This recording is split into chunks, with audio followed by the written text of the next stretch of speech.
If someone tokenizes their property and they have ownership of their property and then they lose their keys, their digital keys, not the actual key, how do they trade and transact their property? Because in one sense, possession is 9/10 of the law. And what would be required is some form of modification or adjustment to extract the ownership information out of said private and public key pair and shift it to a new one, which in of a sense breaks down the entire premise of having this asset on a blockchain. And this is where it comes to Bitcoin. Bitcoin uniquely uses blockchain, a form of timestamping of transactions that it complexifies the cost to add the next block of transactions with a cost of energy. You have to brute force find the next block, and that creates the pricing system of the money, not just the data units of how much everyone has in a block, but the actual cost to produce. What am I trying to explain?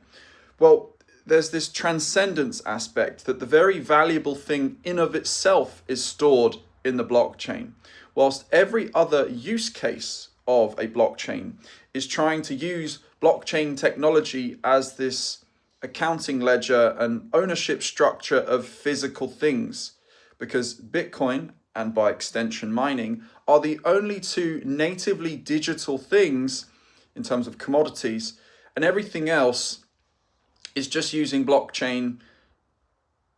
I can't explain it because it doesn't make sense, because the actual thing that you want is out of the blockchain.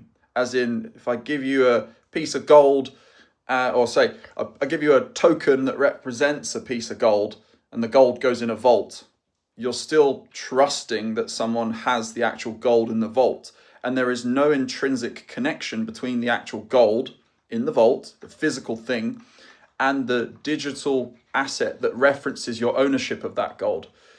They can be separated, disconnected, and disappeared.